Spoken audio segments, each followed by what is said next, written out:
Yep.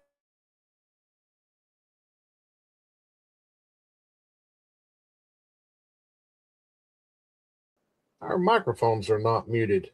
That's weird. Well, That's stop right. saying things. Hey guys! Well, there used to be cool music, but I got a copyright strike for copyright-free you music. don't hear us So talking? here we go. Hello? Just imagine there's a cool metal song like 5, 4, 3,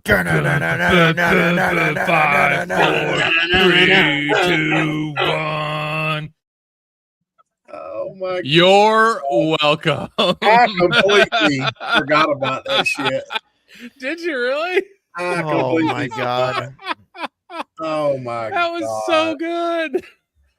I like that there's like 7 seconds of silence too, because I had to cut off the brief intro where Stan was like mid-sentence when I clicked it. Oh But my God. I think that's the best stream intro ever, boys. Oh, I mean, I definitely dig the music section. Oh yeah. Like maybe I that's just clip fantastic. that and loop it. You know, so Yeah. I don't know. I want to try and find somebody to do an acapella intro for my channel. But Oh, I that'd be don't know. good. That'd be fun. Got to figure out what's going to happen there. So we'll see. Right. Hey John, hey Squirrel. Good So, evening. Since we're live, if anybody can sing acapella and wants to do an intro for cheap or free, hey. Yeah. So anyway, happy Friday. Sing everyone. decently, or if they could sing super poorly and want to do it anyway. I mean, we basically did for mine. So, but happy Friday night. Welcome to Grognards Assemble. Today we are talking about our favorite adventures because, last week James and Stan talked about Shadowed Keep on the Borderlands for 40 minutes, and I thought that was pretty cool. 40 minutes? No, it wasn't 40 minutes. It was like 10. Jesus. But it was funny. Just won't let it go. So Jesus, no, stay on topic. I thought it was a good thing. I learned a lot, and it was inspired by. I was like, oh, that makes it really easy to figure out what the heck we're going to talk about next week. Because I got to say that I am glad that I did not buy Shadowed Keep on the Borderlands in hardcover, not hardcover, but an actual hard copy of it. Yeah, because they're changing all the. They're actually putting real covers on the on the books now. So. Really? They're not just black books with the red font. They're going to have, like, they started redoing them and reissuing them. And yeah, they have like different art on them and all that. So we saw that for the main 3. Like, did they also announce that they're doing that? They'll do the rest of them. That means they're going to do the rest of them. Just don't ruin my hopes and dreams here. All right. Well, Robert Stanton, how's it going? Hi. Brian, hi. Technobabble, BG Squirrel, John Collins. Jimmy-san. People. How's it going, everybody? So, all right. Well, I know we didn't really have a lot of criteria for this, and we are hoping to have a 4th join us. It'll depend on if his family abandons his home within a reasonable amount of time. But on account he lives in the South, it's unlikely. Or Stan, is that how if family you're out works? there. Yeah. Stan, if you're out there, Stan, get your phone out because we know you'll try your computer and it won't work. Massive shout out to NPCs for Hire Ed. He drew an awesome picture for my Monday night game of the boys killing a chimera, and it was awesome. Oh, cool. Yeah. So that was pretty great. So anyway, let's start with James. James, give us. Why you gotta start with me? Because you're to my right. Because you're gonna pull your 3 things. And you're gonna blow your load in the first 5 minutes. Yeah. Let me see here. So might as well just get it over with. Yeah. Damn it. I was trying to. And he's gonna be all like, "Well, it's this one, and then this one, and then this one. I'm done." Well, which one are we gonna cover first? We just pick one. I have my own personal order for how I'm going to present them. I mean, all-time favorite. It's entirely up to you. You can do all-time favorite. You can I would start from the bottom, but you can start from the bottom, work your way up. Boy. What would be the bottom? Oh my God. That's up to you. That you should select something. Hey Hunter, how's it going, buddy? Oh my God. Hey, no one of consequence. I'll talk to chat while James figures his shit out. Chance, how's it going, buddy? Hey! Against the cult of the reptile god. Let me make you big. There you go. So wow. You can see that. You started with the ends, huh? I really thought he was going to start with A1. It's over there. That's right. And just go through the line. I Yeah. also love Against go the through Cult the of line, the yeah. God. Really, yours too? Well, it was one of the ones I grabbed. We played it a lot as kids, but you tell yours. You go. I've ran it. I don't know. I probably ran that one, the Against the Cult of the Reptile Gods, more than I have any other adventure in the 49 years that I've played. Really? Yeah. Even more Wow. than Xenopus? I think I've run Xenopus. Xenopus. Dan. Yeah, number 2. Actually, yeah. I don't know. Might be a tie. This is from the blue box, and it's got a cool little Xenopus adventure inside, which is basically an introductory adventure. I don't know. Xenopus might be my number 1 because there's so much content that's been released as to make it more expandable. Mm-hmm. You Yeah, know? it's kind of got like almost like got, a cult status on the internet. I mean that the original OG is like 1 level, and then but you showed us Against the Cult of the Reptile God. So what do you like about Against the Cult of the Reptile God? I just think it has a little bit of everything, and it's just kind of combined into one adventure. Yeah, it's got mystery in it. You got to do some investigating. Yeah, got a lot of exploring and traveling, and I mean it's got the big bag boss at the end. I mean it's your typical. It's just your typical awesome adventure for D&D. I mean, it's got everything in it. And I'll throw this out there. Orlane is a better town map than Hamlet. Mm-hmm. So I agree. mine's just a crappy drive-through pod, so I can't take the cover off. But no, we you can. You can. You're just not trying hard enough. All of mine that I showed tonight are OGs, by the way. I do not have that. Everything that I showed tonight is OG. Nice. I mean, 30. That's because you're an OG. Some of the OG stuff that I have on my list, I think all of the OG stuff I have on my list, I actually have the original somewhere, but due to actual use, I Angelo'd the shit out of them, and and they're in rough shape. They're in rough shape, yeah. And let me see. So Xenopus is 79, and Reptile God is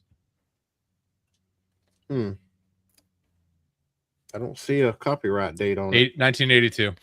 Is it 82? Okay. 82. Yep. Yeah, it's funny. We this is definitely one of the ones we played a lot as kids too. And because of the cellar map for the labyrinth, we all my buddies and I would draw like labyrinthine maze like dungeons because of that. It was so much fun. And another good thing basically everything I'm going to show tonight, people have done projects for realistic maps on all of them. Hey, Shellback. Hey, Steel Valor. That's true. That's a lot of these classic modules for Roll20 and Foundry. Yeah, you can find very free, very, very nice VTT maps for a lot of these that people have made. Yeah. I think I've got oh shit, there's one that popped in that I did not. I don't know. I'll show it later. Yeah, I know on drive through. I believe his name is John Pentar. He did a really, really nice map for another adventure that I really, really like. That'll be making an appearance here shortly. But there's a lot of good options out there, both free and paid for those old adventures. Yes, Shellback. Some people still use VTTs. I used one earlier today. When you can't find real life groups, you ain't got much of choice if you want to play. Yeah, I think that's about all I do now. VTT. Dan, you've kind of talked about it with me, but I think I'm going to run Call of Cthulhu online, just because I think that there's a handful of people that want to play it with me. That that'd be fun. Can you pop up John Collins' comment there? I just want everybody to know that that Angelo. I'm making that a word. Yeah. Angelo'd and Angeloing the book. I have said that to Angelo, and I'm gonna keep saying it Yeah. until I can get like Tenkar and those guys to start referring to Just it. go as that. copyright it. Dude, That's where I'm Just at. get copyrights to it. I was in Angelo's game at EggCon, and I got to see his books firsthand. They are rough. He was. What was he doing to him? Oh, he folds them back over himself. He was. I watched him on a Angeloing video them. he made. Yeah. What was it? He had one of the core books, and he had it. And Yeah. Pretend this is Pretend this is the 1E DMG or the 1E Player's Handbook. It all the way around. He'll treat it like a coil bound. Yeah. Right. Yep. I'll do this to a drive-through pod because I don't care. Oh, It's sure. $12, Right. right? But but beats the hell out of no. The- See, you're wrong on that though, because when he flips his around, it makes a slapping. Because there's that's because there's no leverage. He slaps those covers like booty cheeks. But No, it's just the first. It's like the that book. You first have to kind time- of bend it. The His- first time you ever do that, you will hear that book scream and then crack. Right. Yeah, yours you had to bend it when you did it just then. Right, His, yeah. when he flips it around, he has to catch it. But Also perfect bound pod. Yeah. Just making Yeah, sure everybody's aware. Not committing book No, abuse against a real book. Yeah. So all right. No, I I hear you. mean, this thing here is mint. Oh, he's still talking about his. Don't do that. Don't do that. All right, Yeah. Roger, what do you got? So I started going through this list, and I think a lot of my stuff is older, just because for several years, like I just run my own kind of thing. Mm-hmm. So I guess for the first things that I'm going to mention is sort of cheating. These are modules that I haven't run yet. Yes, do. Yes, but there's stuff that I really want to get to the table. I've read through them. And I think they're awesome. And they're for different systems. One is Mothership Decagon. It's a very small module. Yeah. It seems really fun. It resets every 10 minutes. So every 10 minutes you like loop back to the start all the time. It's like a time thing, which is really cool. Dark of Hot Springs Island. I've is read another through one it. that I haven't played run. it, but I really, really want to run it. It is amazing. And I have yet, I've yet to run it. But that's on my list to run. So there's that. And Destroyer of Worlds for the Alien RPG. I've read through it. I've watched all of Chubby's videos on it. I'm excited to run it. That's what I want to run with Aliens, and I think they're amazing. But I have yet to run them or play them. So okay. So those are your honorable mentions for. Those are kind of honorable mentions, I guess. Yeah. All right. So I ordered mine by generation, and I'm starting with B. That's a good one. That's a good one. City. That's a good one. B4, Tom Moldvay. It's That's my favorite of the POD B line. Yeah. And I mean, I do love me some Keep on the Borderlands. But B4 is my favorite of all the Bs. I love the layout of the dungeon, the hidden city, the faction play. And also, honestly, one thing that is in this module that I really, really appreciate that I think would be really cool if more modules had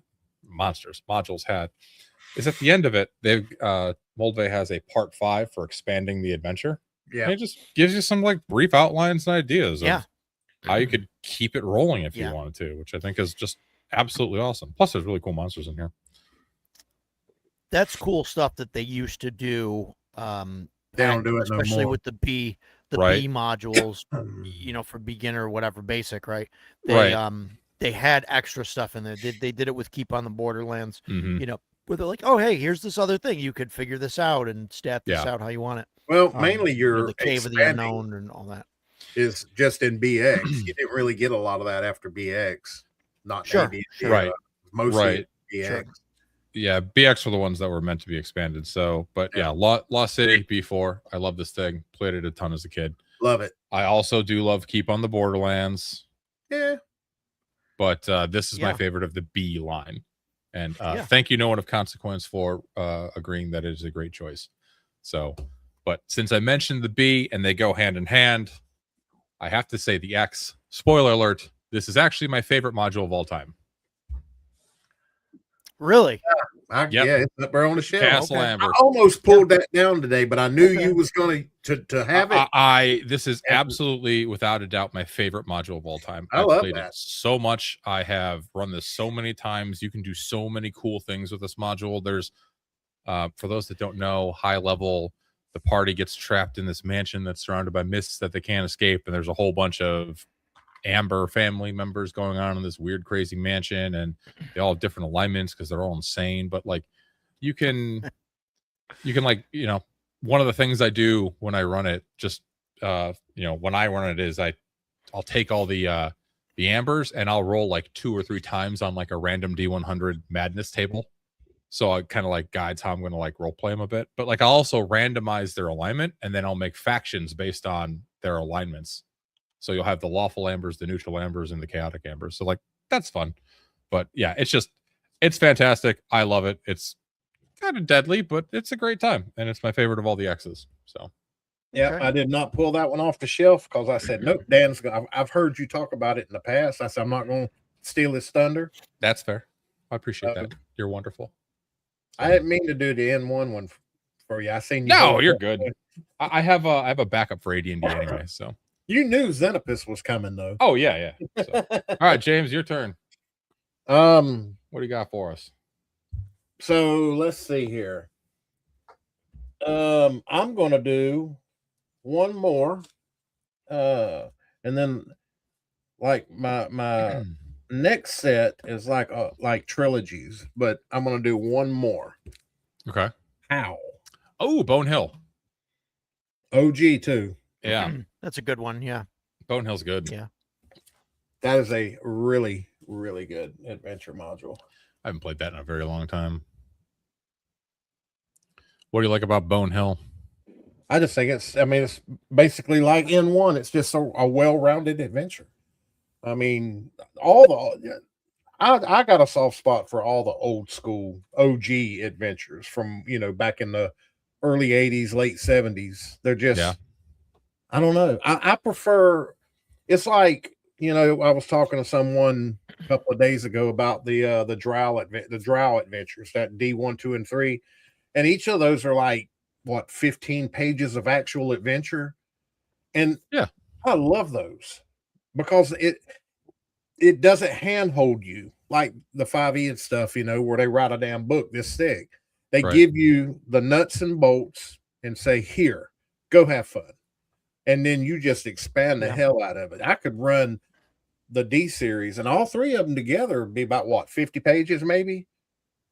Yeah. So I love the OGs. I like how they just give you the bare nuts and bolts and just tell you to go run with it. Yeah, but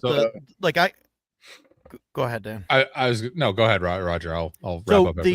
That's like, it's great, right? Like I agree with you. Like that's the way the old school, was like here's some blank spots, and this is sort of how you fill it in, and then it taught you how to do all that stuff. But nowadays, I couldn't imagine seeing somebody come into the game and like buying one of those modules, like if it was copied for 5e, and looking at it, they would complain so much that the designers, they didn't bother to finish this. They expect me to do all their work. Why did I pay $30 for this thing? And it's not even so like, I mean, I get what you're saying, and I like agree with you, but also I can see why now, like every single thing has to be accounted for, and they have to have all these details about every little thing because this goes back somebody to will bitch and say, "Oh, this isn't in there." That's what I remember hearing. I don't know if it was Dan on another stream. I don't remember, but that's the difference between OSC, OSR, or classic and 5e. 5e, you're just telling a story because it's all wrote out for you. But you're actually DMing and running an actual game. Shut up, Dan. But I mean, that's what I like. Yeah. That's what, to me, that's Dungeons and Dragons. Because if you're a DM and you don't have the imagination to expand on 15 pages, you don't need to be running games. or you need to run more until you or kind run of more and get learn. better. But Well, you know, and that's the thing, right? Yeah, yeah. Because the And, first time you run no it, one, it's- no one just yeah. knows how to do it right away. Like the first time, when I was a kid, when I ran like this, no. I was reading from the book like this at the table, right? Like not even, but it definitely takes a lot of practice and skill to learn how to, kind of like now- read this and use it as a guideline and inspiration and expand on it from there. But now So- you can run that module and you really don't even need the module. That's true. Yeah, pretty Same much. with, same with everything. Castle Amber. Like this one, I basically got the map memorized. I could like completely do Theater of the Mind for this pretty much entire castle without looking at the book. I've run it so many times. That's why I am with Xenopus. I mean, Yeah. I know that I know Xenopus more than I do N1, and Yeah. I've run N1 more. That's when you connect so deeply with a style of play. Mhm. It's hard to explain that, but I mean, y'all know what I'm talking about, and a Yeah. lot of people in chat know what I'm talking about. So, Yeah. Speaking of chat, Hunter has a question. What are the requirements one must meet to be considered a grognard? And I would throw out there it's 2026. You can do what you want, but identify. you have to be French.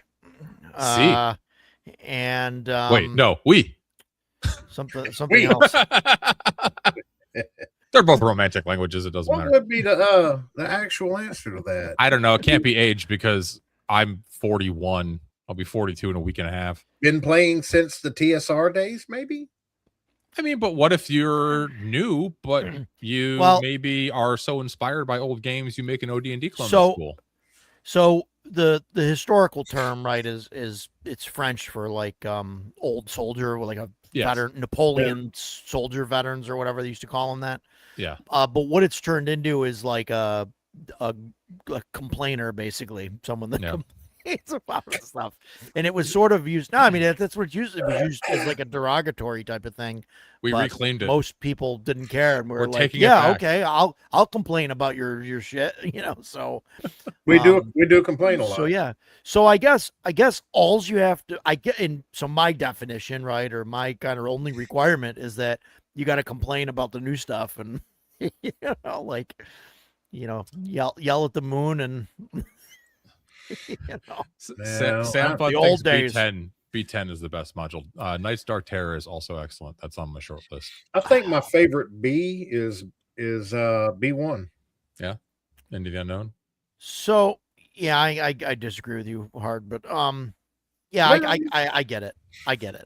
It's a great starter. It's a great starter adventure. I've never ran that, by the way. I've never ran that module. Have you played in it? No. Then how do you like it? Have you ever read it? I've read it cover to cover a couple of times. I love that module. I've never gotten around to running it. Tora would like everyone to know that I am lame. Thank you, Tora. He is lame. Yeah. He's a big poo-poo head. Oh, thanks, buddy. No one of consequence says that you're a grognard associate.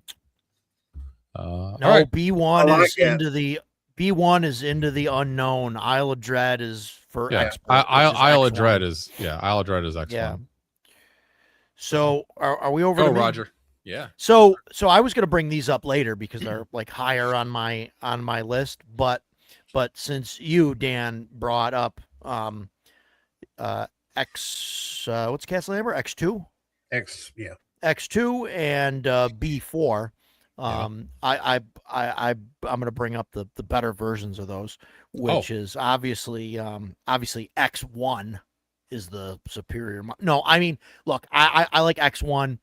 I got, that came in the expert set. That was when I got the expert set finally, that was the module that was in there. And I mean, I don't know, for me, right? Young kid me, I mean, and adult me, I'm, an island, pirates, dinosaurs, hidden treasures. I mean, so I like X1. So X1 made my list. Castle Amber is pretty good. I didn't want to just dump all the old modules on the list. Yeah, that's fair. In search of the of the X modules, I really like Isle of Dread. Yeah. the B modules for me is Keep on the Borderlands. That was the first thing that I played right when I got my set. The Moldvay basic set is what got me into role playing. Mhm. So, I don't know. And I've ran a ton of different versions of Keep on the Borderlands. Everybody's made it. It's been remade. Just we wait, ain't- Jibson. That's good. We Yeah. ain't done We're yet. trying. We ain't yeah, I done. mean, Keep on the Borderlands. I love it. I think it's a great introductory module. There's hex crawling. There's different caves. There's sort of like factioning going on at a very low level. Where you've got the 2 orc tribes that are kind of against each other, and so but it's not like too much to keep track of. It's not like, oh, here's 30 different factions going on. And I really like B2. So I've run it a bunch of different ways. I've ran, the original. I've ran a bunch of different remakes and everything. So yeah, Sinister Secret of Salt Marsh. Yeah, Salt Marsh is good too. I think that one's I harder like to that run one a lot. I think there's more stuff going on in there. But yeah. So I mean, so I prefer, B2 over the other other Bs. But so my favorite. Yes, Edgelord, it's working. Yeah, he was trying to talk to Shadow earlier on Shadow's stream, I guess, and it wasn't working, and he had to relay information to Shadow through Jeff. So, oh god, that was probably a bad afternoon. That was rough. So my favorite AD&D module, if you discount N1, is White Plume Mountain. Okay, yeah. I love this module. This was one that my buddies and I, when we were kids, we all had our own little worlds, and every single one of us had White Plume Mountain on our map because we all wanted Wave, Whelm, and Black Razor, right? Plus, it's just a cool, ridiculous funhouse dungeon with a ton of different monsters and interesting rooms and traps in it. It's great. It's like 25 pages of awesome. Not even. Yeah. Oh, geez. Yeah. It's like 10. Oh, whoops. Hey, YouTube.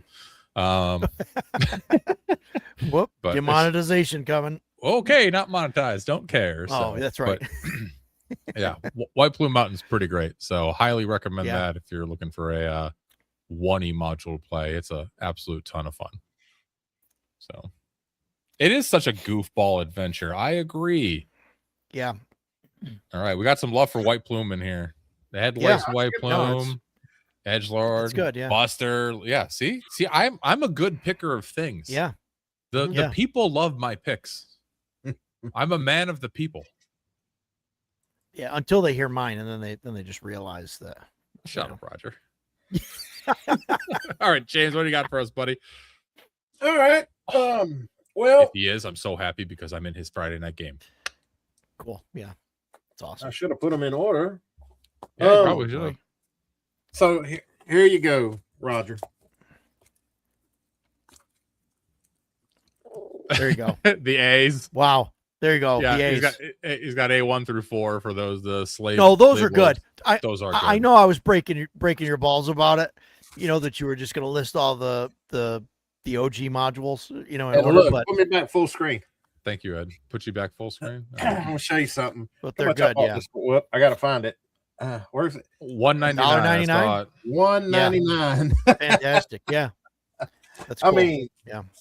I think that's the deal. Yeah.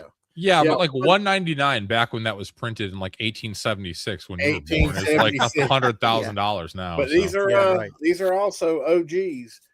Because you're an OG. I think my favorite series is I like starting out. I made the video on A0 Danger at Dark Shelf Quarry today. I saw. And then, the second one, I do not have the physical, and I got to get that. The second adventure for that is Lowdown in Highport, which is in a dungeon magazine, and I've got it on the shelf. I just couldn't find it, and I just gave up. And then A1 through 4, and then there's A5, which I do not have the PDF for that. I think that's the last slave lore. Anyway, there's 11. And I got the PDFs. I'll pull them up on the next round. But it goes all the way. It's like let's see, there's 11 adventures in that whole series, Right. and you end up like level 12 or 13 at the end. There's And more it's- if you add on the ones that Joe Block added on. So, but Huh? since you mentioned A0, I saw it on your There you go. channel. A couple people cool. mentioned, where do I get that? I know it was originally released in the 2013 Against the Slave Lords Deluxe. I Yeah. don't know if it's available as a PDF on its own. I thought it was available Is POG for a little while. Is it? Okay, Um, but I I don't saw know that if it comment still on your is. I saw that comment on your stream, so I figured I'd throw that out there. So Now let's go back to Joe Block. Did Joe go and do something with Slave Lords? with the drow ones, he redid Q3, Queen of the Demon Right Bits. Oh yeah, I got that on PD. That's City of Spiders for Yeah. A5 Yeah. or So D5, Okay. I think. so So yeah, 20 Ejimi-san and Fox are and No, We're it's saying it's on D4, City of Spiders. D4. Yeah, There you go. Yeah, sorry. I got that on PDF too. I might showcase that too in case anybody.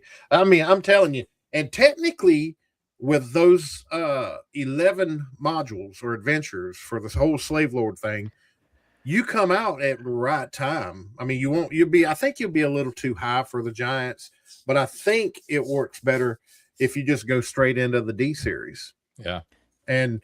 But you'd have to homebrew because you're on the other side of the continent to be able to go to Irilu Senlu, which is over at the I the mean, just Hellfront. move it. Just move it. And to answer Tor's question, Yeah. like the drive-through pods, some are better than others, right? On all of them, the map is actually printed to the cover, which sucks. Yeah. Some of them have a much better and like this is N1, but like this actually has a pretty good, deeply, richly colored text. I've bought some of the drive-through pods, and it's like the text is all light and muddy because you can tell it was based off a shitty scan. Yeah, just don't Angelo them, and Yeah, they'll be don't okay. Angelo 'em. This actually I bought my rule cycle because I had the original, and I think in transit from moving I've lost it. I bought a POD for Rules Cyclopedia off of drive-through, Yeah. and that was a perfect print. Perfect. Really? The binding is perfect on it. I mean, that's one of the few times I can actually brag on drive-through for their POD. That they done an excellent, which I mean, it didn't help them sending me $80 worth of D&D books that was supposed to go to someone else, and then me raising hell. Where the hell's my shit at? And then they, oh no, and they put mine together and sent it to me. So, well, yeah, nice, cool. All right, and Roger. for those that don't know, you can buy BX on drive-through as well now for $14. So, Dan, I'm glad that you picked the ones that you did, really, because yeah? I know we overlapped. You keep picking better ones in the same series. Well, better ones, yeah. Well, you know, I mean, I get it, right? Like White Plume Mountain is good. I mean, your picks are good, right? Like, I mean, I'm just breaking chops, but thanks, buddy. But like the S modules, like, you know, I didn't want to put, like I said, I didn't want to go through the entire list of DSR modules and just dump all them on the list because I figured Gramps was going to do that. But so well, I mean, not all of them, but so White Plume is fantastic module for me though, because I'm a little goofy. It's S3 Expedition to Barrier Peaks. Yeah. See, I actually never played that as a kid. I'm in Bill Sylvie's game. It's my first time playing it. I'm having a blast. Yeah. Well, I won't spoil that it's a spaceship. Oh, thanks, buddy. I didn't figure that out. But why are these walls metal and there's laser guns? It is cool. It's just goofy, and I kind of like that stuff. So I really liked, you know, Expedition to Barrier Peaks. So that's my S. My S is special, I believe. It's definitely very cool. Definitely special. But yeah, and then, you know, I looked at the other S modules, like I think S4, Lost Caverns of Jaranth or whatever. How do you say that? Like that's pretty good. And then okay. And then obviously like S1 I really like. Yeah. But it's which is Tomb of Horrors, by the way. Yeah, but Like, but it's not like for me. Like you run that to kill players or just to see how what it takes to get through it. Like Expedition for me, Expedition to Barrier Peaks, White Plume Mountain. Like you can run those, without necessarily, just Wasn't trying to that kill players. wasn't that in the Blackmore series? Is that what they What was which one?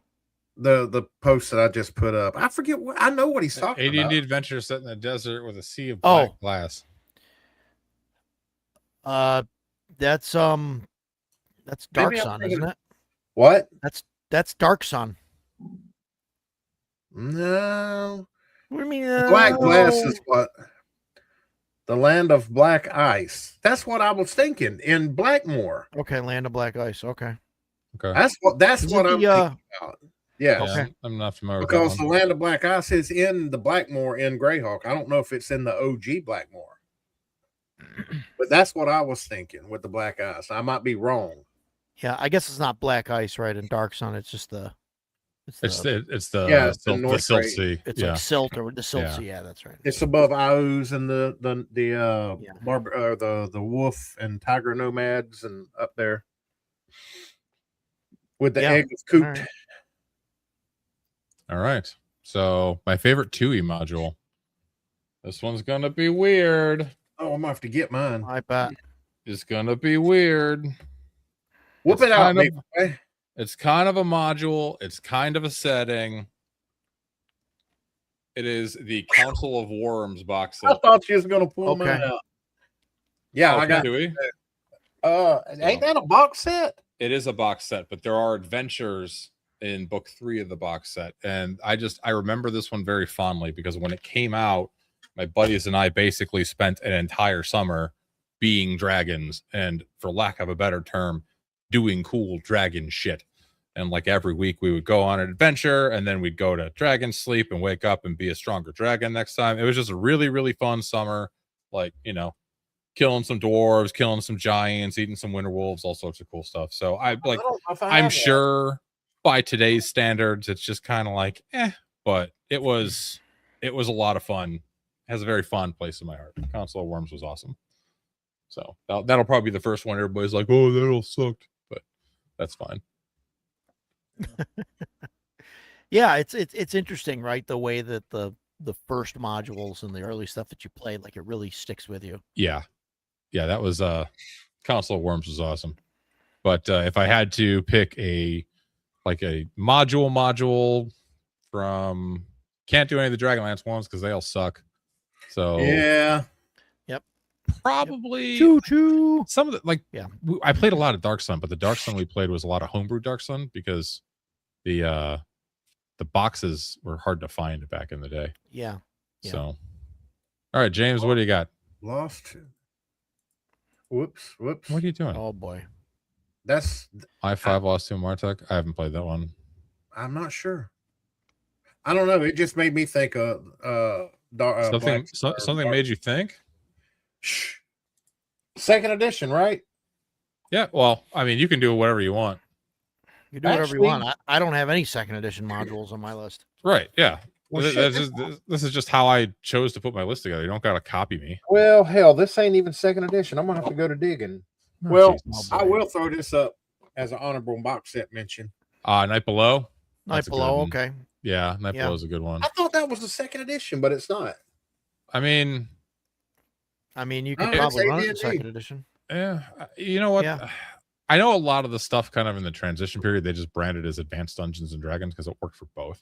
I mean, Yeah. I dug it Yeah. out thinking it was second edition. Well, okay. All right. Well, congratulations. Come back to me. All right, Roger, you Yeah. go. My last AD&D module and last official D&D thing that I put on my list is I6. I mean, who could forget about? I didn't grab I6? that because I figured one of you two would throw I6 on there. I Yeah. didn't forget about I6. I6 is the original Ravenloft, I6 is OG Ravenloft. Yeah. not Curse of Strahd. It's sort of like Curse of Strahd, only the important parts. Yeah. I mean, Curse of Strahd as it's made right now. pretty lame.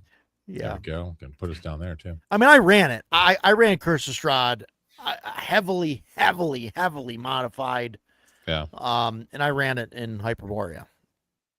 Nice. So, which is the best game. But yeah, I mean, it's the same thing as the other early modules, right? It's like 30-ish pages of just pure awesome. Also, I remember seeing that isometric map and being like, "This." Oh is the my best thing ever. god! Yeah. That thing is It's just cool sick. stuff. So It's cool stuff. And like, if you want to run that,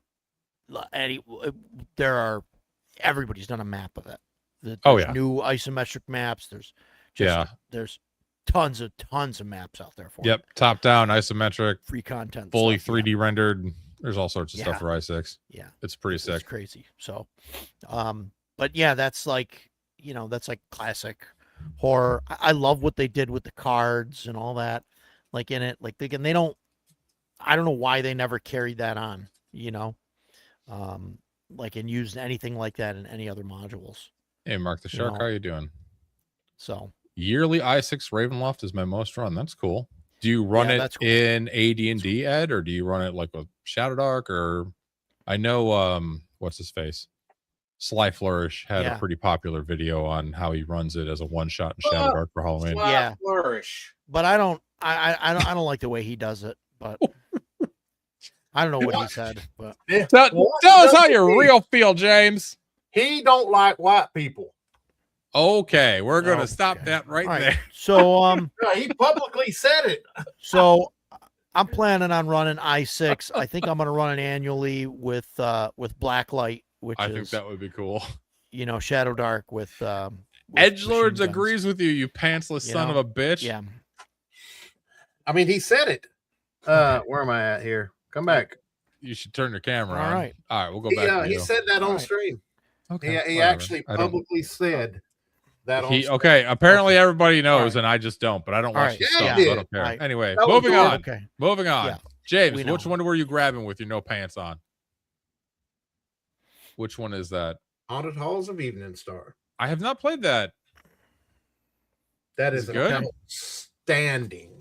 I never played much Forgotten Realms as a kid. I didn't play Forgotten Realms until like 3rd edition kind of came along with my soon to be revealed favorite 3rd edition module. We had a big campaign set in Cormier. Steve Bennett in Germany ran it. Oh, that was such a good. I had so much fun with that. Yes, sir. It is, Edge. Great module. I did not prep to find any 2nd edition stuff. There's another one, Border Patrol, and it's up there. I'm not going to go to digging. But it takes place in Furiandi and the world of Greyhawk. You probably don't know it because it's in Greyhawk. But I just looked at a very nice large Greyhawk map that last night because I was in Greg Gowron's game and he showed me his Greyhawk map and it's cool. Yeah. So that and I think it's called Puppets. I'm pretty sure that's the name of it. Those are 2 2nd edition. I absolutely adore them. Okay. So yeah, sorry I didn't dig much for 2nd edition. James, if this is just your favorite modules, man, I just choose to roughly organize them. Yeah. Don't worry. I will go back to BX. I'm basically that's fine. And I'm out of the mainline. I'm out of the mainline D&D now. I mean, I got like 3 left on my list. Yeah. Oh, I got a few more. So I got you. I'll throw on a very, very recent one that I like a whole lot. I have read through it. I've started to run it. My players died like cowards and then ran. And I was in it at EdCon.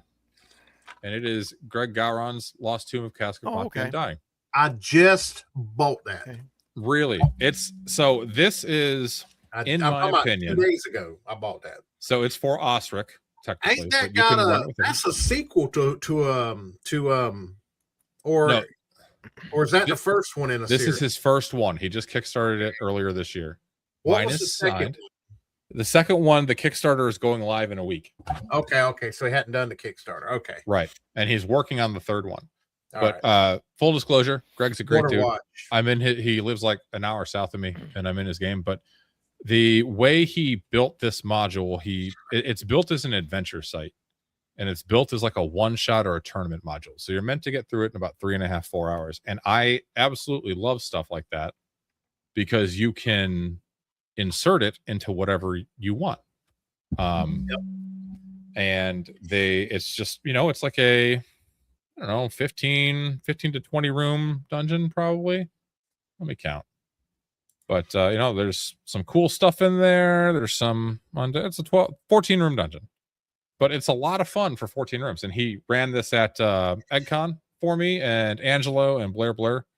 And we did not finish it because of reasons. We were kind of being completionists and trying to explore every nook and cranny, but it's a ton of fun. And I think it's a great module to just kind of insert wherever. I love kind of adventure sites like that. I wish there were more things created like this that were short adventure sites that you could just use wherever you want. Yeah. So I want to chest up for Dan 1 second. So all three of us are live streaming from our own channels. Okay. Dan, aka the smallest channel of all, has more viewers than either me or Roger.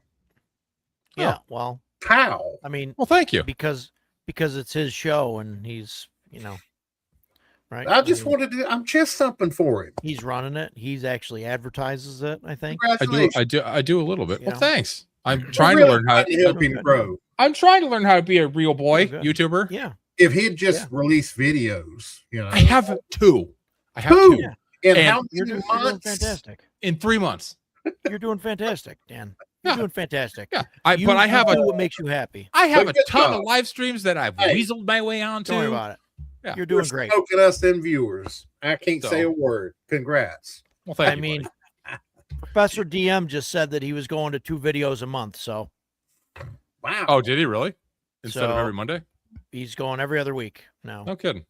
I try to do 2 a week. It's, so. And then we do 2 live streams usually. So, yeah. Well, I think instead of playing them, I'm just going to take the day off. Me and my mom's going to go to town and just hang out, spend the night with Mom. Thank you, Tillian. You're a nice person. I appreciate you. Get some He's love come in a the chat. long way. Yeah. Dan is very motivated. Yes. Dan is like food. super motivated to get a staff badge. I sure was. And then he was super motivated to be to get a gold star from me. You're damn right. Literally did everything. Well, Dan's my boy. I'm happy. Yeah. I just wanted to be helpful. No, I try to keep him motivated. Yeah. Thanks, James. All right. Give us the next one, buddy. I mean, he forgets to announce his video, so I have to go and announce your video in Discord. I'm not used to bragging about stuff or promoting stuff. It helps your channel. You're not bragging. You're just letting everybody know, hey, I released. I'm learning. Okay. Oh, boy. This became Dan's doing a good job to shit on Dad real quick. That coin flipped real fast. That's what I'm here for. I got you, brother. I'm your Dan. Did you have another wingman? I'm your wingman. Did you have another favorite adventure? Yeah, well, if you've only got 3 left, I'll go ahead and throw out one of mine. This is an OSE adventure, and so my actual favorite of the 3 is in the Shadow of Tower Silveraxe. This is by Jacob Fleming. It's OSE. It's like a mini setting. It's in the zine. The party is in this mountain valley. There's a dwarven town. There's a whole bunch of different ruins that you can explore. There's a forest with elves that are going to eat you if you go in there, which is pretty cool. Spoiler alert. But it's just a lot of fun, interesting stuff to explore, and it's very sandboxy and very open. And for the $12 or $13 that it costs, it's great. And the Jacob also has 2 others. Through the Valley of Manticore is similar. Cool. This one's great. His 3rd one, I haven't actually played it yet, but I figured I'd throw it out there because I love the first 2, is the Scourge of the Northland. So all OSE modules, all fantastic. Yeah. So. Yeah. But, all right, James, what do you got? What are we on? I mean, I don't. Whatever. We're not on anything. Just we don't have a modules number that you love. I've never played 3rd or 4th edition. So August 17th, Mark. I'm going to finish off my live books I'm going to continue with my favorite series. Yeah. Oh, against the That- Giants. Oh, G1, against 2, the 3. Giants. I don't have, yeah. See, if I'd have What do known way back then that buying the like black and white copy covers was the cool thing to do, I'd have bought them all because I remember when they were Yeah. there. But I was like, I don't need them. I got the cool one. It's green. Tor's going to So- give me the gift of death in his Axe campaign while I'm gone. And then, and you know what? These two right here are in the running for my number ones. I mean, they really? I adore. Oh, D1, 2, 3. Okay. I all right. adore. And then, of course, Yeah. all these are OGs too. I'm bragging on them. And All that's these fine. are OGs. I got a couple. I got a couple over there. I Actually, don't I have an OG monochrome White Plume Mountain, and I couldn't find it before the show. monochrome. I'm sure it's stuck between two I've random got a books few up there. monochromes up there. But I it was- have the OG G1, G2, and G3 in monochrome, but they're beat to hell. Like the only, like I can't even show them. Like maybe one of these days I'll pull them out, but they're, the covers is off. I mean, they're in rough shape. Yeah, the well, bad Because thing because they were used. yeah. The bad thing about my collection is when I ain't been here but a couple of months, and I just went to shoving books. I like Dragon magazine. I think my Dragons and Dungeons are in order, but my modules, they're all over. I just went to shoving them. Oh, after you moved. I've got to get up there. That's why I didn't. And I started looking for my stuff today for the stream, and the shit's so out of order up there. It's just a train wreck. And so, yeah, I've got other cool stuff. I just can't. I don't know. They're everywhere. So, No. But Good yeah. pick. And for those that are in the other two channels that don't really know me, well, yeah, they're kind of not. Yeah, Not well, mint. they're not mint. They're like the ones near you mint. showed are in pretty gosh darn good condition. They're with like a lot near of them mint. being Yeah. 40, 45 years old. So, So I really took care of my collection though. But the ones that don't really know me though, I went through the TSR. I was Gygaxian raised, basically. I went through BX first and second edition, all of that. And I pretty much own everything. Not Gygax at all. Huh? Basically, not Gygax at all. You skipped all the Gygax. AD&D first edition is Gygax. Oh, Second isn't. He said he went to second. He said he I mean, went. I'm from talking about basic into OD&D. second. I've got chainmail and a box set, but I've got it all. From day one when D&D was released, I've went and back bought all of that, and it's something on the shelves. I just ain't 100% sure where it's at. But yeah, I mean, I collected more than I used, and I went all the way from the beginning to second edition, and then when third came out and it wasn't compatible with anything before it, I stopped buying. So fair enough. But yeah, most of my stuff near mint, most of it. Yeah, I mean my damn BX, the blue box is in shambles right there. It's got duct tape on the corners of it, holding the box together. So none of my original old stuff is in good shape because I actually played it. Yeah. I did too. I just took really good care of it. Most of the old stuff I had as a kid is beat to hell. Chance, I'm just giving him a hard time. That's all. It ain't working. I'm just giving him a hard time. I'm just trying to just poke the bear. That's all. That's all I'm doing today. It's pretty easy to do. That's why he didn't fill up his slate with modules, so he could just beat up on James. So what do you got next, Roger? So I went back and forth on so Greg Gillespie makes a ton of makes four now. He's got big like mega dungeons, and there's two of them that I really like. Only one of which I've partially ran. You know what? And that's Barrow Maze. Okay. Barrow Maze, but I like Barrow Maze and I really like Dwaro Deep. So those two, but Barrow Maze is, the one that I've ran pieces of. So I can say that I've ran some of it. I think it's just awesome. It's great having and Barrow Maze is like it's not really a mega. I mean, there's parts of it that are big dungeons and stuff, but like there's a lot of barrows that are just kind of scattered around, and some of them have been broken into, some of them haven't. Some of them have like more than a couple rooms. Some of them just have one room. I think I don't think you see that a lot. And like if somebody puts out a mega dungeon, it's generally here's a 45 level dungeon, and not, kind of a bunch of smaller things with like a larger dungeon as like the capstone or whatever. So, Okay. so that's what I got. Barrel mace. All right. Well, I've got one more OSE one. So I just kind of grabbed this because I have played it and I have run it, and I think it's a ton of fun. It's Halls of the Blood King. Really good module. Yeah, this is Yeah. It's kind of like an OSE version of like I6. You're in a vampire castle. There's a bunch of cool stuff going on, but it's just a lot of the OSE small book modules are very good. Hole in the Oak is another one that I really like. I think it's a great introductory adventure. Hole in the Oak is so good. Agree. I was kind of bouncing back and forth between this and Hole in the Oak. I will say I have not played them all because there's a lot of them. But I'd have to put Hole in the Oak before that one. Yeah, really? Yeah. I was really, really close on both of them, but I was like, you know what? I'm not going to grab I6, so I'll grab this kind of as like an homage. But yeah. I think it's cool. Great. Yeah. It's a fantastic adventure through. Okay, Brian Stevens says it's better than Ravenloft. And Tor says his list to run is longer than his available time or players. Yeah. Honestly, I don't know about that. So I've been Ravenloft is fire. Oh, dude, I6, yeah.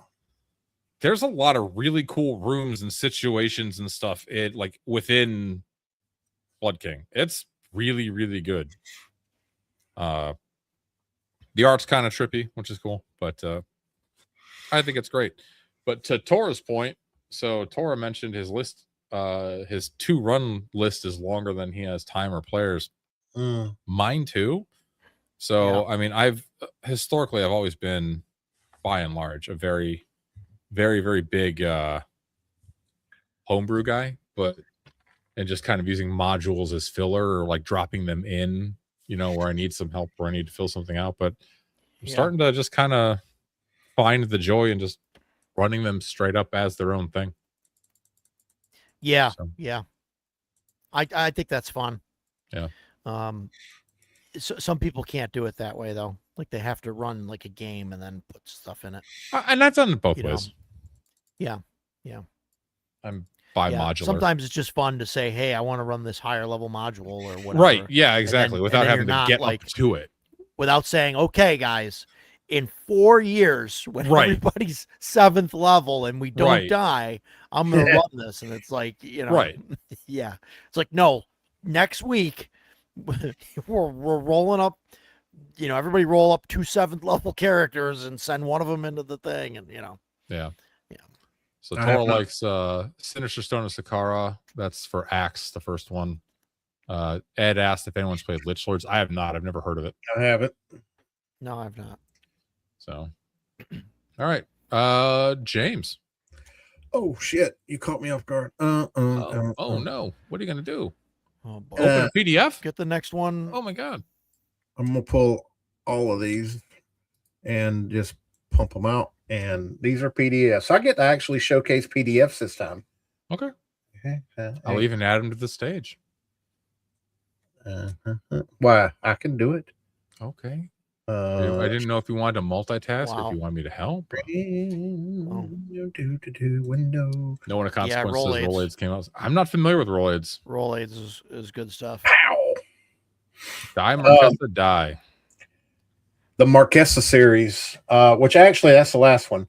The first one is From Dark Roses, Black Thorns Grow.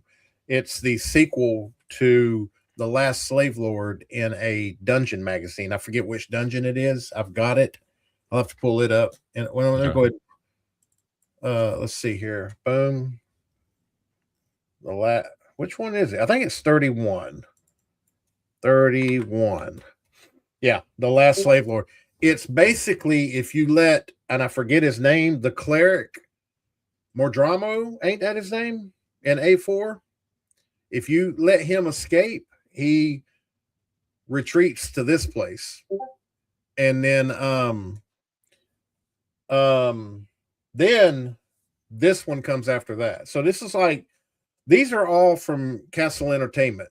Is why I love Castle Entertainment. Is one of my favorite companies that put out classic D&D, and they're all pretty much every module they print is Greyhawk. Everything. Okay. So it's CASL Entertainment, 2 words. And then Thicker Than Water, which I don't know why it never pulls up the front of it, but and it continues with New Slave Lords, at which and you do a lot of traveling across Greyhawk too, up to like the County of Ernest and then the Duchy of 10. And then this is the 3rd one in that, which takes you to Crescendo and Coda, which is an 8 to 10. Then my favorite is the Marquesa trilogy. I love this trilogy. Mm-hmm. Kill Marquesa and Marquesa, thy name is evil, which is the 2nd one, and then the last one is Die Marquesa Die. I love these. They're just fantastic. Which actually, that's the 2nd one. This is the final one. Okay. Excuse me. But yeah, I mean, I'm a huge Slave Lord fan. So, all right. Nice. Okay. But all of them, you can find all of these. If you're a World of Greyhawk fan, you're not doing yourself justice. Go to CASL Space Entertainment and go to their. They got they got real books, paper books, and they got PDFs. And all of them, like they've changed the name slightly of locations and such because they don't want to get Watsied, but and you can get on Google and be like, where does this take place in the World of Greyhawk? And Google will tell you straight out. So that's what I like about it, is all their modules are pretty much World of Greyhawk, like 90% of them. All right, Raj, knock yourself out there, big boy. I got 2 left. One of them is this was a free RPG day for DCC thing. It was the Madhouse Meat, and I don't know. I don't think they sell it separate. I think you can get it in like the 2016 free RPG day thing. It might be in a in like a Gen Con or one of those books or something that they put out. It's just a fun small module. I think it's tied to Lankmar. I'm not sure 100%, but it's just I've run a bunch of times at some conventions and game stores and stuff, and it's just a fun little adventure. I don't know. I just really enjoy it for some reason. All the player characters start like tied up in a room, and some big guy without a tongue like comes in and tries to like force feed him soup, and it just I've ran it. I don't know. A handful of times, probably half a dozen times at least, and every single time it's gone differently. It's just it's just really a fun short kind of module. Okay. Yeah, it seems to be kind of a theme. We all seem to enjoy a lot of the shorter modules. Yeah. Which, I mean, I do have one that is not short on my list. Technically 2. But all right, I will go ahead and throw out. It's another OSC, but one of the things about OSC is you can use it in whatever you want. So this one's actually Wyvern Songs. This is by Brad Kerr. It's an anthology of of adventures in here. But my favorite one is actually the first.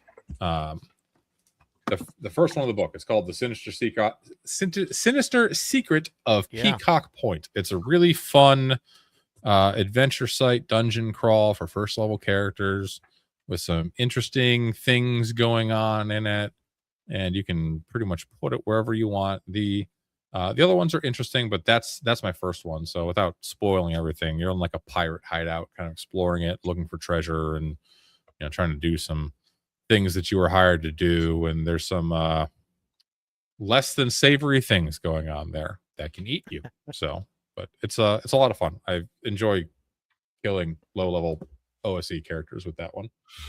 So Nice. hi, Angelo. Guess what you're doing? Folding a book over backwards because I posted on your Discord about Angeloing. Yeah. We were talking Angeloing, about you at the beginning of the stream. I know. I sent him a screenshot. Are you Angeloing books? Angeloing books. Oh my god. All right, James, what do you got next? Wasn't you talking earlier about Council of Worms? Yes, I was. Okay, yes. I just happened to notice it was on my side shelf. And I Yeah, had my box long ago disintegrated from teenage abuse, preteen abuse. I mean, Teenage? well, it's got a map. Yes, it has a beautiful map. Don't break it. You're not respecting that. Send that to me. Huh. Yeah, you got to beat dragons. It was awesome. I don't remember that map. But anyway. Hi, Agile. How are you doing? So I do have a favorite in 5e. Two favorites. And it's Really? the Wow. only Two favorites. It's all well, I mean, in 5e. Yeah, and I don't, for some reason, I don't have the first one. Lost Mine of Fandelver and Dragon of Icepire Peak. I love these two. Really? Wow. Those are the only ones that I like. Ran them? Yes. Several in 5e? times. No. In 5e? I've converted them to AD&D. Yeah, that's what I thought you were going to say. Yeah. Okay. That makes sense. Okay. Why would I want to run them in 5e? I don't. Well, I mean, because that's what they were written for. I just, so you know, Angelo was in fact bending back his DMG, making those cover cheeks clap for all of us. I'm sure. Yep. Could hear it. Oh yeah. Yeah. So, but yeah, those are the only two that I like. So Robert Stanton did ask if they were going to reprint Scourge of the Northland. So a couple weeks ago on one of 10 Cars Thursday night hangouts, the people were talking about, like, someone was asking about starter OSE modules, and I mentioned Shadow Tower Silver Axe and then how much I loved it and how great it was, and then a few other folks mentioned it. So links got posted to Gelatinous Cubism. There were some 2 weeks ago. Now they're out. I don't know how many, but it was there 2 weeks ago. You would have to email them and ask if they're doing another printing of it. But the nice thing about it is if you get it from Gelatinous Cubism, they'll send you the maps and everything for it, which is pretty cool. So let's see. Angelo told you to fold the map over a couple times, give me heartburn. Chance is pointing out that my box is destroyed. Stack all your hardback books on top of any box sets you have. Oof. Yeah. Oh boy. My Council of Worms didn't necessarily get stacked to death, but it did get just, preteen / teenage Dan not respecting your stuff abused. Yeah. And let's face it, mid 90s TSR, a lot of that stuff wasn't nearly as good as the older stuff in terms of quality. So, and like durability. All right, Roger. Oh, hi, it's me. So, I used to run a lot of DCC, Dungeon Crawl Classics. Okay. I guess not back in the day, right? But like, far enough back now, I guess. But and one of the modules that I really like is number 94, which is Neon Knights. Okay. And it's by Brendan LaSalle, who I think he's a fantastic DM and writer. I know some people disagree with me, and that's okay. But it's a great module. I mean, DCC is a little, gonzo anyway with stuff. But the module starts off where there are these things that are these like sort of undead things are going to attack the city. And they're like amassing outside. And your group gets called in to try and figure out what to do about it. And while this like commander of the guard or whatever is like trying to explain the situation and talk about it, at the same time in another dimension, it's actually on the purple planet, but I don't know if you know that. Spoilers. But there's a wizard that has a staff of summoning, and the players, like he casts that, and the players get summoned to him to like protect them as like summoned creatures or whatever, Mhm. and they're there for like a handful of rounds, and then they get sent back, and then Angelo wants to know what and then module it you're talking happens about. again. Yeah, I'll tell him when I'm done talking, buddy. Okay, well, you acted like you And, didn't see the chat. I Before- acted like I was going to finish saying what I was saying, and then I was going to respond to him. We're helping him. Instead, you interrupted me. Listen, Gramps. Hey, oh, wait, you don't like it, do you? Carry on. So yeah, no, it's a really fun module. It's for DCC, Angelo. It's a DCC number 94, Neon Knights, Knights with a K. Okay. It's got a really weird like pink cover. I don't know. It's just fun Damn. because you get like summoned. Hello, my friends. Damn. Yeah. Get better, man. Oh, I'm sorry, Agile. I hope you feel better Yeah. soon, bud. Yeah, Yeah, man. get better. Get through all the stuff that you're going through. So, Yeah. all right. Well, Yeah. good Agile, I stuff. hope you heal up swiftly, bud. Amen. All right. Well, we've been talking for an hour and 10 minutes, and aside from flashing my sign, I haven't mentioned it yet. So I figured now is about that time. What? Rats in the walls. Rats in the walls Yeah. and other perils. So this is actually That's an awesome one. this actually has 3 separate adventures in it. It has Rats in the Walls, which is an introductory adventure for Hyperborea. I've run this probably 10 times. You start out as adventurers on the docks of Cromarium. There is a tavern owner who needs help with some rats in the walls. Kind of got that Cthulhu vibe.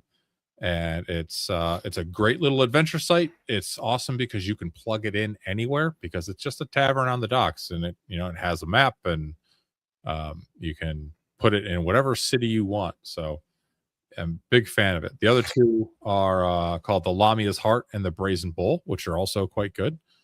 But Rats in the Walls is a fantastic introductory adventure. There's some cool, weird stuff in it.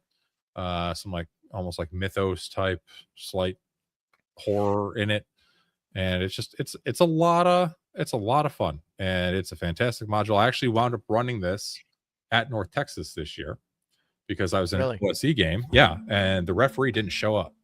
So after about 15 minutes, it was me and 6 other people, and he just no call, no show, no nothing. No one at the desk knew anything about it. Yeah. So and there were 2 kids there. One was like 12 and one was like 15. And I was like, well, you know what? Let's if you guys are cool with it, I know you didn't come here for this game, you came for OSE, but I can run a game for everybody if you can give me like 5 minutes to go grab my tablet from my room. So I went and grabbed my tablet for the PDF. I went to the vendor hall and bought a copy of Osric 2.2 because it was $25 and I didn't care if kids tore it apart, and ran them through Rats in the Walls for about 3 hours, and they had a ton of fun. And the 12-year-old I will remember for the rest of my life because he was awesome. He got bit by one of the rats, and he had seen someone else in the party get bit and start suffering a disease. So he was like, I'm going to take out my dagger and slice off the flesh. I'm like, are you debriding the wound? And he was like, I don't know what that means. And his dad was there, and he was like, I'm like, all right, roll the dagger damage. You don't got the disease anymore. And then at one point, he kind of made a demonic pact and sacrificed the souls of everybody in the city and upstairs to save himself. So yeah, when they got done with the adventure in the sewer, they walked up. The city was on fire. Demon armies everywhere. That was awesome. But yeah, fantastic. Fantastic, 10, 15 room adventure. Highly recommend it. Great introduction to Hyperborea. Totally sold out in physical form. Reprint should be coming. And but you can still get the PDF and you should run it. It's great. And you can run it in Hyperborea, Ostric, OSE, anything old school, like most of these. So you had to go back to your room and get your tablet. See, now if you did like Angelo does, you would just have the 3 core books, the 3 1E core books, just folded up in your back pocket. Yeah, that's true. Or in your sock or something, And I went to the vendor hall to buy a second set of Hyperborea books because at the time I didn't have the 2025 print with all the erratas worked in, but they were sold out. So Yeah. But honestly, Osric probably better for them because they were like, I want to be an elf, I want to be a dwarf, I want to. So Yeah. Yeah. But Yeah. what do you got, people like James? that stuff. Well, I have one honorable mention, and it's an OS. I have not put up an OSC book yet, and Me either. a lot of people do not like or don't have anything really good to say about Tomb of Horrors because Yes, I have. who wants to run Tomb of Horrors for authentic level 9-ish player characters? And there is in OSC, there is a mini Tomb of Horror that was printed and released. Let me see if Really? I can. It is a level 3 to 5, and it Okay. should be. They should have named it Baby Tomb of Horrors. Wow. Let me see. Okay. Boom, boom, boom, boom. Baby Tomb of Horrors. The name of it is You Should Never Have Come Here. Okay, so that's a Tom Wilson. Oh, Tom Wilson. Okay. Yeah. All right. This right. I've run it one Sounds time, and they made it about well, the last of them, there was a group of 5, and I run them through this, and they made it. I don't know. We played with they lived for about an hour, and we lost 2 right off the rip. I mean, once they got on in, and the other 3 were like, okay, let's just get out of here because they didn't want their characters to die, and they did not make it out. And there was a TPK with this. This is basically a mini Tomb of Horror, level 3 to 5. Okay. Fantastic adventure module. I can't say enough good things about it. So that's one honorable mention. We still got time, so I'll have to look up some more. Yeah, we still got Oh time. my God. I know. Whoops. That Oh ain't my it. goodness, James. What in the world are you breaking? I don't know your setup. There are Oh my 4 God. scenes. I know. What is this one? You got like that's 20. That's Oh, with, actually, Oh my God. that's with no comments. Just would you stop? Oh, Okay, boy. you are I did. So Angelo mentioned that I physically touched his books, and I did touch them lovingly. And I'm not gonna lie, when I picked up the player's handbook and just the cover came with my hand and all the pages were still on the table, I freaked out for a moment and thought I broke his book. But then I thought, and I was like, wait a minute, I've seen him abuse these things. I think that's just how they are. Yeah. So, Yeah, that's how they work. Yeah. all right. Do you have one, Crazy. Roger? Do you want me to go? Crazy. No, I'm out. I You're don't. out. I mean, I don't have 40 things. Well, I mean, this was like our favorite adventures, so I Okay. picked some that were good. I didn't pick like 85 different things. I tried to narrow it down, to a reasonable I wanted to number. fill 2 hours of our evening, which we don't have to. If we get done early, we can be done early. Yeah, no, I get. I mean, you want me to just start randomly pulling shit off my shelf? Like, Well, no. like So I Gramps is doing, or actually what? have a I mean, question for you because when I was looking through this and I was initially started based on system, I couldn't decide Yeah. on my favorite Shadow Dark adventure. Do Wow. you have a favorite Shadow Dark adventure? Yeah, I like the yeah, the one with the Minotaur. Lost Idol of Scarlet Minotaur? Lost Idol of Scarlet Minotaur, I think is really good. I've ran that and it's really good. I also really like, although I have yet to use it, the Shucked Oyster. I have used Shucked Oyster. Shucked Oyster is a ton of fun. Yeah, yeah, it seems it. I used it as a they didn't really do the adventure part of it. So the reason I didn't include Shucked Oysters because to me it was kind of like like almost like a setting. I don't know. For some reason I tossed that off, but I probably shouldn't have because it is a lot of fun and it's very unique. And I think the Black Lodge guys did a great job on it. I'm just looking back at my Shadow Dark stuff. Right now. Tora doesn't like it apparently. But, Shucked Oyster is terrible. Honest. Full disclosure: Tora is I believe he play tested it, and he's also a mod on their Discord. So I think he's just being a shitlord. Scarlet Minotaur is goated. Fight me. I've run it 3 times. One time they didn't last very long because the Minotaur showed up about 12 minutes in. Dude, when I ran it, my play group, they found the main entrance and the upper entrance, and they dropped a rope which goes right into the Minotaur's lair. Yeah. They went through there 3 or 4 times. and it keeps increasing the chance that the Minotaur is going to go through. Yeah, so they just kept They going back and missed 'em. forth. They missed him every single time. Really? Every single time. The Minotaur never showed up in that room No until shit. like way later. I was like, oh my God, are you kidding me? Yeah. Yeah, I had I ran it one time, and the guys I ran for, they went in the main entrance, they turned right, met the Ettercap, didn't really go into the Ettercap area. He just kind of scampered off.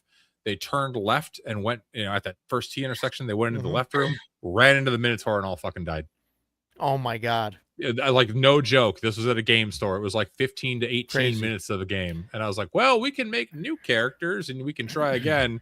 And then like 2 of the guys were like, well, no, we always heard this game was really deadly, so we're not going to play it. But all right. Yeah. Well. Yeah. Yeah. Well, it scared a lot of people away. Yeah. So I think once I start running Call of Cthulhu, I think people will be happy to go back to old school D&D. Yeah. I don't know. We'll see. I have another Hyperborea. I have my favorite Hyperborea. Really? I've run it 7 times now. Man. Hyperborea. Wow. And each time it is amazing. And that is the anthropophagy of Zambala. So I was waiting on that. Yeah, this is 7 times, huh? I have run this 7 different times. It's like a 60-page module. I'm currently running it Monday nights on my channel, on Erudite DM's channel. Yeah. I think we're 10 or 11 sessions in. It is an amazing micro setting. So high level. It's by Corey Walden. I interviewed him. Good dude. First video on my channel. You should go check it out. Like, subscribe. See, I'm learning. Yeah. But the setting is, so it's based off of the Robert E. Howard story, The Shadows of Zambula, which, if you've read it, there's a desert city and there's a cannibal thing going on. So in this module, every night at 8 p.m., they ring the Eventide bell. All the people in the city go and hide for the evening because the city gets swarmed by cannibal slaves. And anyone who is stupid enough or foolish enough to be caught out tends to get devoured and eaten. And it's awesome. But the beautiful thing about this module that I love oh so much is that it gives you just enough information about the city. It gives you a little bit of like faction interactions. There's like 3, maybe 4 if you want to count the Satrap's forces and his guard, but they're kind of neutral. Factions that the players can get involved with and play around with and interact with. There's a small dungeon right outside of town, like an 8 or 9 or 10 room dungeon that's deadly as hell and will totally eat them if that's the first thing they do, which is great. There's some sites out in the desert. Like, I mean, this is the setting map, right here. It's click my thing. There we go. Like, Awesome. Zambala is there. There's some other sites. There's some stuff further out in the desert, but there's so much stuff they can do. And the reason I love it so much is every single time I've run it, it's been wildly different. I've had players that are like, oh, there's cannibals. We got to follow them out in the desert and, figure out what the hell's going on. So they kind of go for like the main bite right away. And there's a good sized dungeon out there for you to go dungeon crawling. Because it's a desert, there's tons of things that you can just drop in. Like, for instance, spoiler alert, this Lost Tomb of Cask Mod. There's a lot of undead stuff going on. So anything that's like either deserty or undeady just fits right in. It's an absolutely fantastic module. It is my favorite of all of the Hyperborea modules. I am a huge fan. It is wonderful. My wife is not wearing her Hyperborea shirt on my stream. Nope. Hi, Dan's wife. Roger says bye, Dan's wife. She says bye, Roger. She didn't say bye, James. Well, Angela agrees. That's a great Hyperborea mod. So it's pretty fantastic. It's my favorite one. And there's a lot of good Hyperborea modules. I'm not like besmirching the other ones, but that one I've gotten so much mileage out of for like, I don't know, the $18 it cost me. So It almost seems like a mini campaign setting. I mean, It absolutely is. It's how many it's- how many Go ahead. sessions you think does that? I mean, you've ran it so many times. So what do you I've like, I've which run it. session? I've run it 7 times. We're in session 10. I told Erudite and the guys I could totally run this for like every week for a year and be totally fine. Because it's so there's factions that they can work with. Well, I mean, plus it's in Hyperborea, right? You could go elsewhere, but like there's a ton of just you could take all of the desert adventures from AD&D and stick them in there if you wanted. You could take Fortress Badabasquer from Judges Guild, throw that in there. Yeah, right. There's tons of stuff that you could do. And yeah, Chance also mentions Ghost Ship of the Desert Dunes. That one's also great. That's a very good module. But so that's my nice copy that I leave on the shelf. This is the coil bound that I beat the hell out of.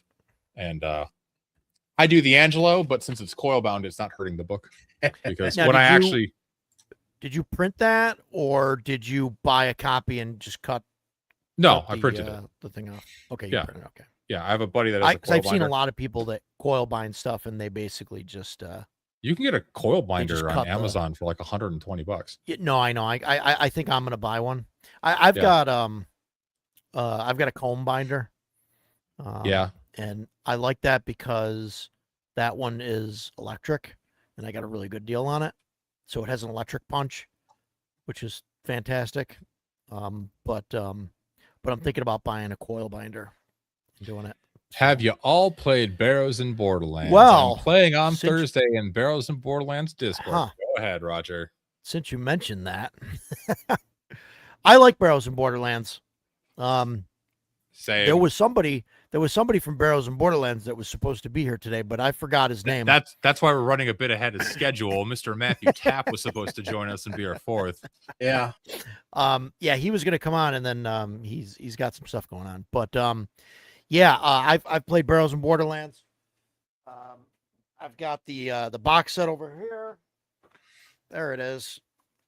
There's the cool looking box set, or the regular looking box set, I guess. The cool looking box set's in the other room, in the Portal to Adventure stuff. And I think Matt's fantastic. Yeah, it's really good stuff. So I since think we it's fun. mentioned it, OD&D is awesome. I have not run it. I have played in it. I Yeah. had a ton of fun with it. This is a blast. Yeah, and Dracula mean, in space. Dan and I pretty much, won that module in an hour and a half. They just played it on Fox's channel last week or yesterday, and they apparently won. I'm not sure if they escaped. I'm not sure if they killed Dracula. I haven't watched it yet, but they didn't win. We won. I think Chance was trying to do what we were trying to do, because when I was watching it, and Chance is in the chat, and he can probably correct me if I'm wrong here, but the part that I saw was Chance, like 9 turns in a row, was trying to cast a spell and just couldn't do it, and he kept losing spells. So I don't know what that was about, but Well, he should have just cast Volcano, and then it would have been. he should have been. Yeah, he should have fine. cast Volcano and rolled double 6s and been a absolute giga Chad. That was awesome. Like that dude at CNY. Awesome. So Yeah, for those that was amazing. don't Dan know, had a lightsaber, or a did. laser sword. So this was the aftermath Oh yeah. of our game of Dracula in space at CNY. Now, if you'll notice, some of these beautiful character sheets say undead, because we fought a bunch of whites, and at first I got turned, and then Roger got turned, and I think there were 3 undeads.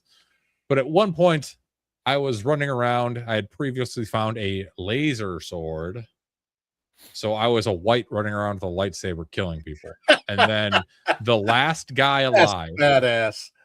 I think we were like level 6 characters or something so. like that. Yeah.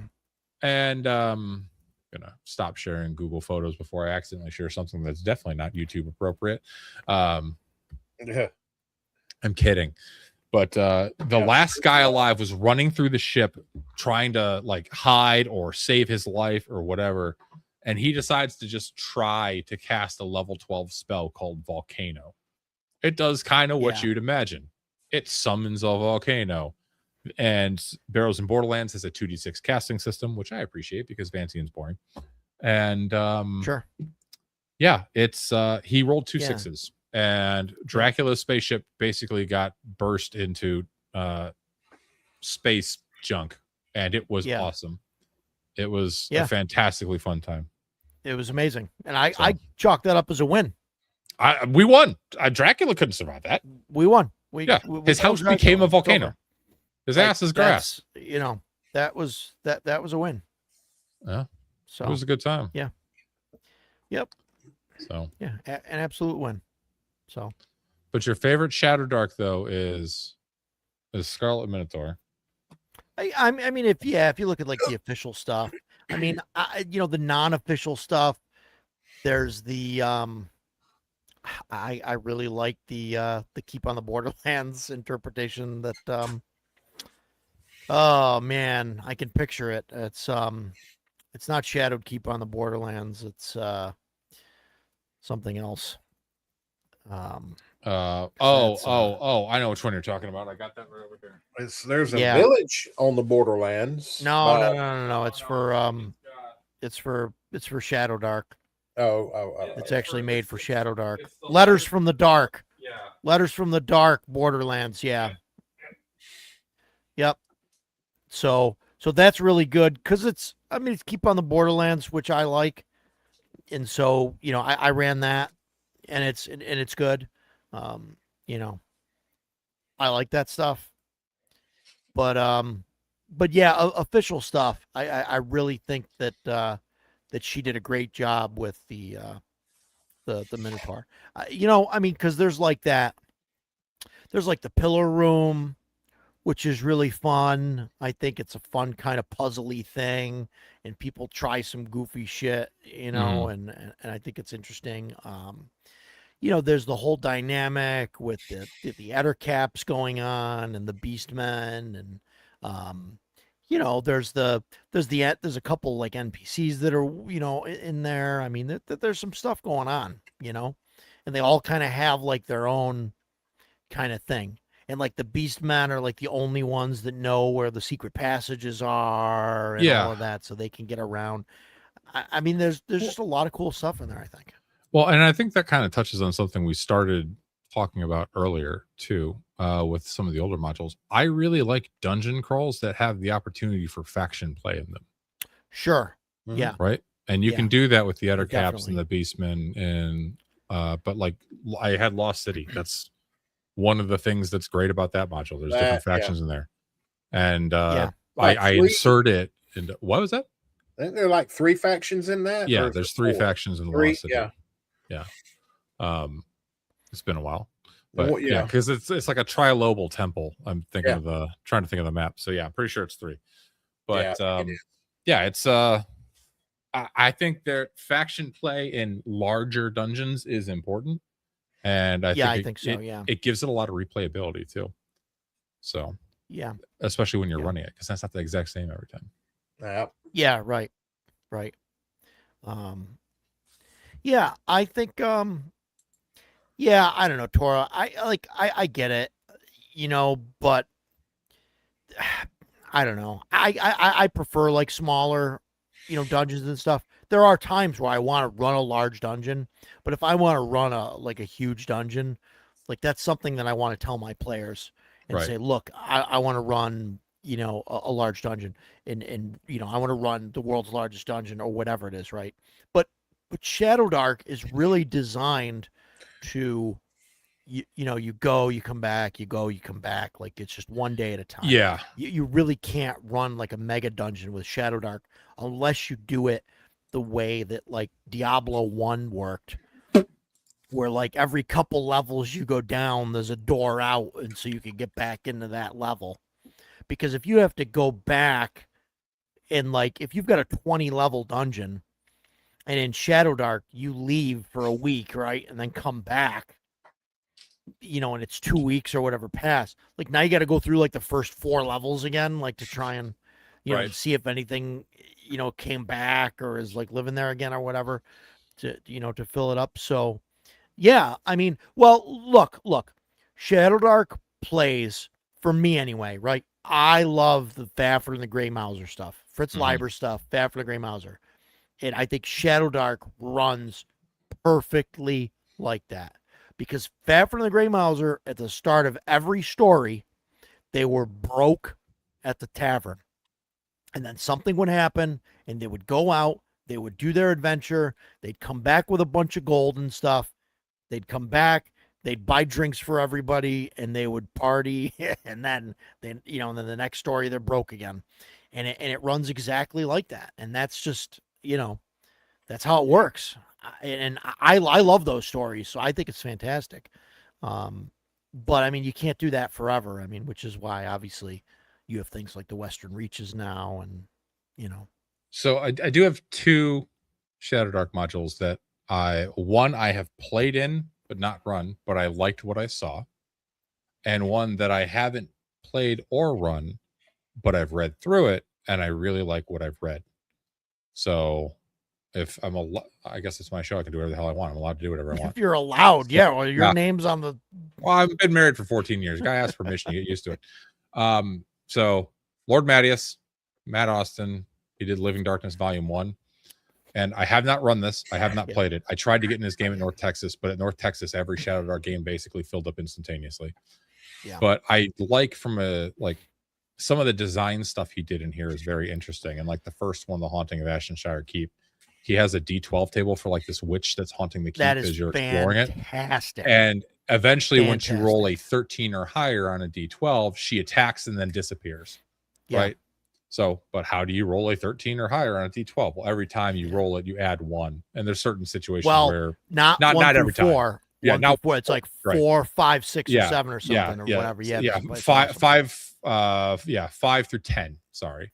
Yeah, all add +1 to the next roll. So eventually she will attack, which is kind of similar to Scarlet Minotaur, right? With the random encounter table, where eventually the Minotaur is going to show up. Except Matt did it better. I agree completely, because it's situational based on the other stuff that happens in the mansion. So I really, really want to run this. I haven't run Shadowdark in a while. Maybe it's time I revisit an old friend. But so that one, and the other adventures in here are cool too. But I just I thought that mechanic was very, very cool. No, that one he did a fantastic job with. Yeah. So, I like the idea of using that mechanic for like any kind of like horror or like I use it for all sorts of shit where there's like a thing. Well, like if I was gonna run the Minotaur again, Scarlet Minotaur, like I think I would do that. I would like redo the encounter table for that and redo the encounter table. Yeah. And that's like a bigger dungeon, so I might even use like a D8, you know, and still have it be 13, you know. Yeah. But yeah. So, but the other Shadowdark one is another Tom Wilson, Crumbling Keep of Kashmir. Yeah, that's the 11 level mega dungeon. This is the 11, 12 if you count the outside, but yes, so it is a mega dungeon. All the levels are pretty small, but there's just a lot of interesting stuff going on. I think it's well designed. The one thing I will say is it uses Dyson Logos maps. Right. And no shade to Dyson Logos. Personally, I feel like a lot of stuff's using it. So a lot of it's starting to look kind of samey to me. But because, and maybe, I'm not sure if the scale is supposed to be 10-foot squares or 5-foot squares. Technically, I didn't see any instances where it was specifically called out. He doesn't say. Yeah. So if you run this, and maybe it says in the text and I'm just missing it. If you run this on a VTT, for the love of God, set it to 10-foot squares and then divide it in half so your players can move around and use dynamic lighting and all that. Or even better, just run it Theater of the Mind and make them map. But when we were on Roll20, there was a lot of combat turns where it was like, well, I don't know what to do because I can't see what's going on because all I see is like black around me from the VTT dynamic lighting. So like that. Or if you're going to run it, use a party token instead of individual tokens. Yeah. So, but the story of the keep is cool. lighting. Or don't use dynamic lighting. Yeah. So that would be my one critique. And I mean, that might have just been how we were running it, but I mean, the maps are, each level is fairly small, right? You're not getting into like each level's a 100-room dungeon like some of these are, but which is nice because most mega dungeons like that are as wide as they are deep. Yes. Yeah. I've seen some people like that, but I enjoyed that one a lot when Jeff ran it. We ran it for about 7 or 8 sessions, but I would definitely like to run it at some point. I don't know. Maybe I'll run it in Hyperborea. Oh my God! I'm kidding. That's built. That's built to would. be a good Shadow Dark dungeon though, because there's like a disease and there's a timer, and actually the timer is really aggressive out of the box. So, hey Gary Lewis. Yeah, but like you how's it said, going? it's small though. Mm-hmm. It's small. I mean, it's not like it's a big, wide kind of thing. So. Yeah. All right, James. We talked about Shadow Dark a good bit, and I know you don't play that. So, what do you got next, brother? I have one more run, and this One is more. I have one more round. Okay. I got some honorable mentions, but I'm gonna start out. This is for you, Stan. Hey, Shadow keeping the Borderlands. Whoops, wrong one. We'll pull this over here. Wrong one. Bam. There you go. Shadowed Keep.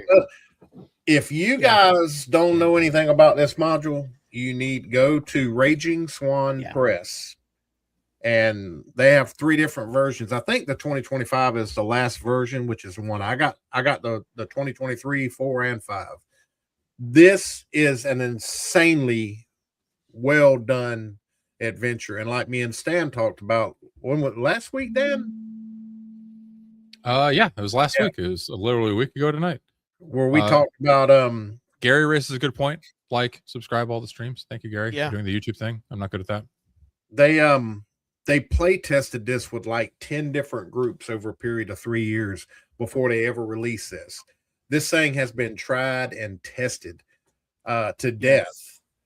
And then we talked about Joe Block with his stuff. I was going to throw this up. The 4th module for the D1, 2, and 3 Drow series. That's the one I was thinking of. D4 City of Spiders. I bought this one. Okay. Excellent. It's 31 pages. Beautiful. I love it. Rich, we love you, buddy. I hope you're feeling better. Yeah, man. Get well soon. So Rich is home from the hospital from his surgery, but he's still recovering. Hopefully he's good enough to hang out next week, even if it's for a bit. So Yep. Another one by Joe Block is this is basically because Queen of the Demon Web Pits just was really bad unless you just reskin the hell out of it. This one it pretty much replaces the Loth module, and it's a lot better. And then we talked about this earlier, and I've got it on the shelf. I'm just not going to go try to find it because everything's out of order. But Puppets. This was one of my second edition choices. Oh, okay. I have not played that one. I remember the art. For whatever reason, young me remembers the art.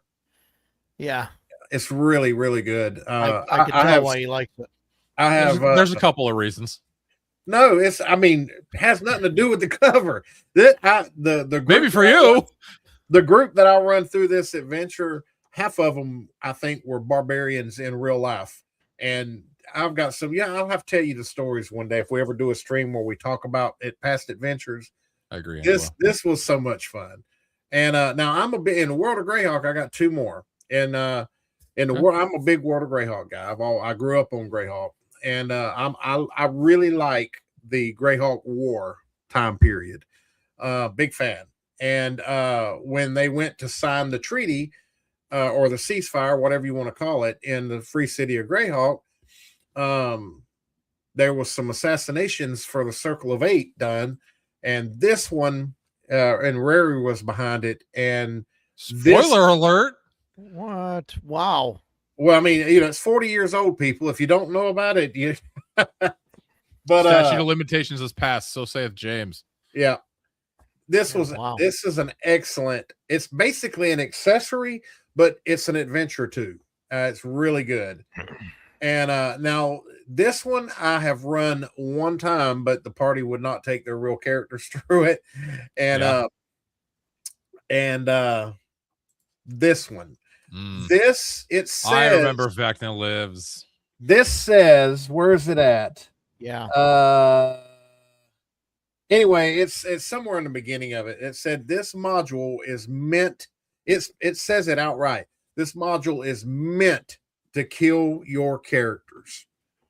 That's how deadly this adventure is.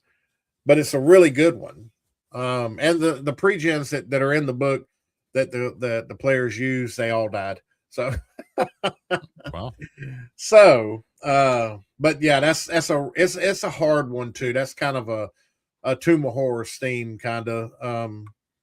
That's a really rough one, but it's a really, really good adventure. But yeah, that is 100% all I got. 100% all you got, huh? Mm-hmm. All right, I've got 2 more. That's 100%. So we got 15 minutes left. That should be good. So I've only played this game once. I played one module. Rich is showing Roger some love. Thank you, Rich. Yes, subscribe and support Roger and CNYCon. It's awesome. Thanks, Rich. Access. Thanks, guys. Thanks, Dan. It's You're well, brother. access. I'm senior staff. I'm qualified to answer. I've only played this game one time. I played in one module one time, and the way that Matt ran it, I was terrified of everything, including even something as simple as opening doors. So specifically, Lamentations of the Flame Princess. This is the shit, yeah, that's a good one. James Raji module, Tower of the Stargazer. Damn, I have since ran it. That's an excellent one. I ran this module for a group of 5e players that were level 10, and they ran away screaming after the basement. Nice. Which is pretty awesome. That says something about how awesome the module is, considering it's designed for level 1, like OSE Lamentations BX style characters. Yeah. But I had a ton of fun with it. I think it if you actually read it, there's a lot of dialogue kind of in call out boxes in the module of James Raji explaining why he did a thing, or how you can make things something like horrific, or how you can screw with your players.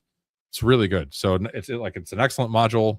It's basically a 1 or 2 shot, and it has a lot of education in it too, from someone who might in fact be a madman. I haven't quite decided yet. He did jump naked into a snowdrift. Torah, it's on there. Use the best way to find it. Go to Raging Squad Press. All right. I was going to go right to drive through. Yeah. There's a search engine at the top, and just type in Shadowed Keep, and it'll pull it up. Or just go to drive through and search for it, and it'll come up. You can also do that. Yeah. Either I don't know or. if I can post a link. I'm telling you, you won't be sorry if you get that. It's a really good one. 100%. So I do have. All right, cool. Yep. Puppets is a really good adventure. Which one? Oh, Puppets. Yeah. Oh, yeah. The one with the boobies, but yeah, still, I like to play with those. Oh, it's called Puppets. I thought it was called Puppies. No, Puppets. You nasty ass. So, wow. Another fantastic module coming up. Blackworm of Brandonsford. Never seen that. Really? It's for OSE. You've never seen this? I have not. It's so good.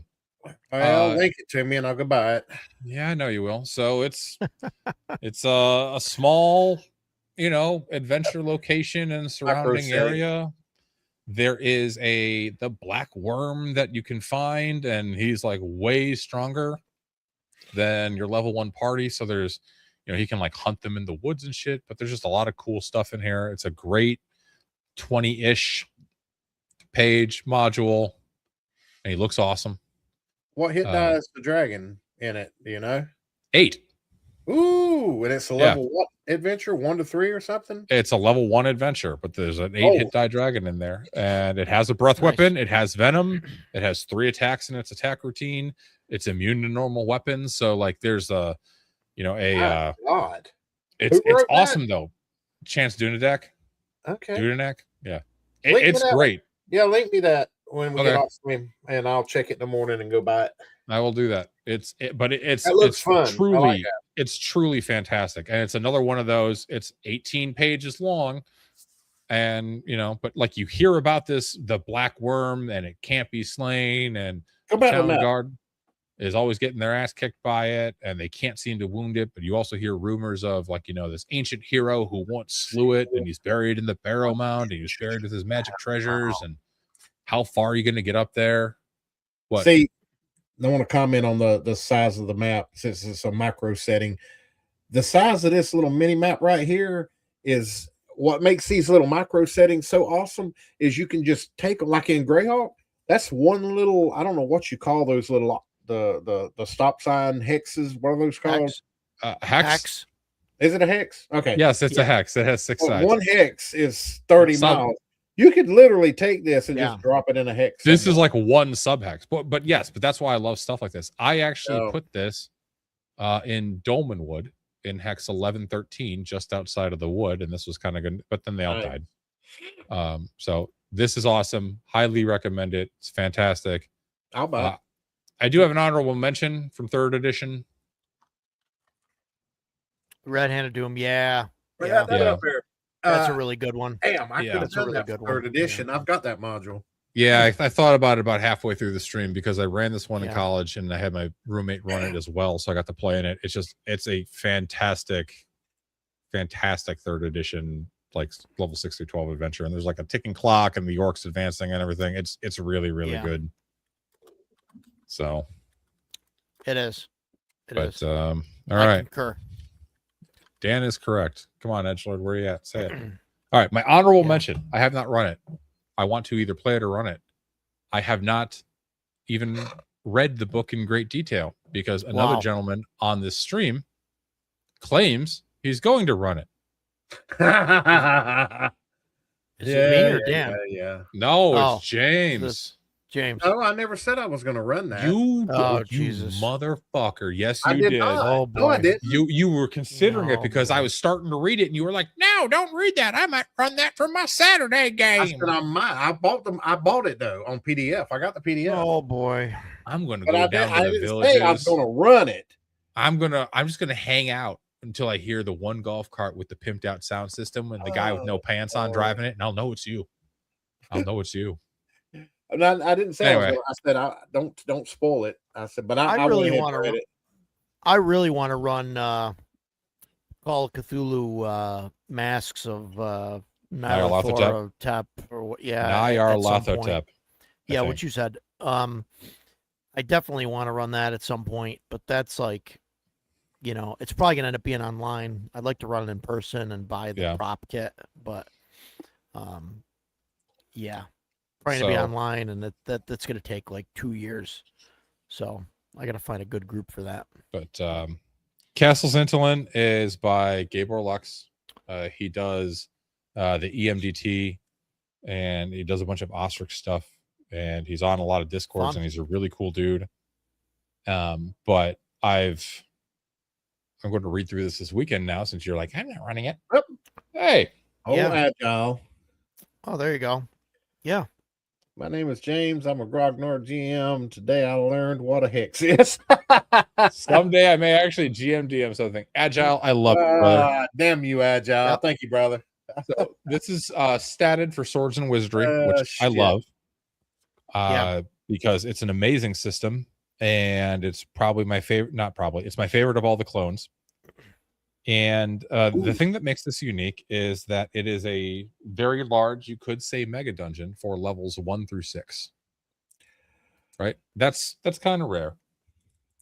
Now, the other reason I had that as an honorable mention is because I did, in fact, save my number 1 for the very end. Oh, okay. Do we have more? Any guesses? No, because I thought you were going to say Rats in the Walls or the Zambala favorite thing. It ain't in one because his favorite. Wait, man, give us a hint. What edition or system? What system? Many. many. Oh yeah. Third, I mean- 3.5, Pathfinder 1E, Swords and Wizardry 5E. This will be out of my. What they've made it for all of those things, or It's been ported over to all of them. it's been ported over to all of them. I No, don't know. I not hope rats it's in the not- walls. Hope it's not Temple of Elemental Evil or something. It is absolutely not the Temple of Elemental Evil. It is, in fact, the Dungeon of Graves. Oh, God, okay, wrapping us up. okay. Yeah, shit. Yeah. That's a good one. Yeah. That's a good one. Yeah, I should. This is You've the talked about best before. mega dungeon ever made. You think so? It is awesome. 100%. It is. Okay. It is the absolute best mega dungeon ever made. It has an entire, like, many miles of hexes, James, above it. Like, literally hundreds of square miles of hexes above it you can explore. There's factions. There's 14 different entrances to the dungeon that all go down to different levels. Yeah. My version is one of the special ones that had a doodle in it, which is awesome. Wow, nice. Yeah, the Rapanathik, I ran the hell out of Rapanathik Reloaded in college, the 3.5 version. It is great. Spoiler alert, the final boss on level 15 is Orcus, and there's way more than 15 levels because there's sub levels and side levels and branches and all that stuff. Spoilers. Spoilers. Spoilers. I mean, you learn that kind of early on. So, but yeah, Rapanathik, best mega dungeon ever. My personal favorite. I'm sorry if you like other mega dungeons more. You are. Sure, what about this one? Oh God. That's what I was trying to find. I thought I had that PDF, but I don't. Yeah, that's an old thing. The largest. A lot of. How did I sandbag you? How is that a sandbag, Agile? Because I waited till the end. Yes. But Yes. don't you always save the best for last when there's a few minutes left? No, I knocked mine out early. No. First ones. Well, yeah, that's called being premature. So Shellback is playing it right That now. happens the older you get. I know. If anyone does want to try Rapanathik in September, I'm going to start running it on the Barrows and Borderlands Discord using Barrows and Borderlands. I was just going to ask if you're going to use that. If you would like to shoot Interesting. Using what Orcus system? in the face with a laser Interesting. pistol, What system? Barrows and Borderlands, which Okay. is an OD&D clone. Yeah, you can yeah. also, G&B. if you want, you can roll up an OSE character and take them in. You can roll up a Hyperborea character and take them in. You can roll up whatever you want. But I haven't run it since college. I have very fond memories of it. I'm looking forward to running again, and I am looking forward to taking some of the people on that server that have 10, 15, 20 different characters and turning their characters into corpses in the Dungeon of Graves. Wow. Yes. That's pretty bold. So, Yeah. but that's what I got. I do have one more. Oh, Jesus. Oh my God. Well, I mean, Go for it. We got a couple minutes left. Yeah. Yeah. I love how Um, he just makes his list as the show's going on. That He's would just require like, look, forethought. stuff. that's an old one. You already said that one. Anyway, Which one you like better? You like green or orange better? well, actually, I agree, Tora. I've set this up to where I run both of them mixed in together. I did say Okay. Castle Amber is my favorite TSR module of all time. Yeah. I got the PDFs for the orange and green, though. Everybody knows Yeah. it. Palace of the Silver Princess. And yeah, there is a way that I've seen. I found it on a forum. I believe it was on Dragon's Foot, where they were talking about how you could run them together. And I just Yeah. kind of delved into that. Oh, And orange and green. yeah, you start out with green until spoiler alert. You start out with green until they find the red gem. What is it? A ruby, Oh I my believe. God. And then I don't know. once I they do think that, it's hexagonal. and then it takes them into the orange cover. I like green. Shut up, Agile. Damn it. James, you have to read it. You have to read it. I'm the James, point. and I like green eggs and ham better. Green Like eggs a and man ham. his ass. I love it. Thank you, Agile. Such a goofball. Stephen Kennedy says, OMG. Agile, you're a gentleman and a scholar. Yeah, we love Agile. I'm glad that Agile trolls James with donations, which is Me hilarious. too. But Me on that note, I don't know. I don't think people spent nearly as much money this week as they did last week. But last week, I think we sold like over $1,000 of TTRPG products. But yeah, we definitely did. The best mega dungeon ever of all time. Yeah, I don't know Rapping about Epic. that, but we'll have to see someday. I'll have to take a look. All right. No, I don't know. I haven't looked at it. I'm not arguing with you. I'm just. Well, in all fairness, though, people buying books. I mean, most of the ones that I showcased, I mean, you spend several $1,000s for them. So because they're so damn old and out of print and hard to get, and basically the only way to get them is eBay, which is marked up to damn overpriced. Yeah. What was it selling a damn the BX box, just the damn box for $70? Yeah, you can thank Noble Knight for a lot of that. Well, yeah, I was gonna say Noble Knight is responsible for that shit. Yeah. Agile is breaking balls this evening, and I love to see it. Yeah. Even when he's down and out, he's still breaking balls. Which is, you know what? The sign of a truly great man. Fun fact, I had my Swords and Wizardry copy of Rapanathek signed by Matt Finch at CarryCon this year, which I thought was cool. Look at you. So, yeah, those are our favorite adventures. Thank you, everyone, Yeah. for joining us on this Friday evening. Yeah, thanks, everybody. You're all lovely people. I don't know what next week's topic will be, but we'll figure it out. Great. So hopefully Rich is better. Everybody give Rich some love and, wish him swift healing from his surgery. Love you too, Agile. Yeah, love Rich, you too, Rich, Agile. get better. Agile, get better. Agile also, Everybody, please get better. No grumpy old Grognards for tomorrow's Saturday stream. Taking Saturday off. He's going to be in the game, and I'm going to be out of the house. Yep. So we'll revisit that next week on the 15th. Yep. So, all right. Well, thank you very much, everybody. Have a great weekend. Have a great week. We'll see you all on Friday. Take it easy.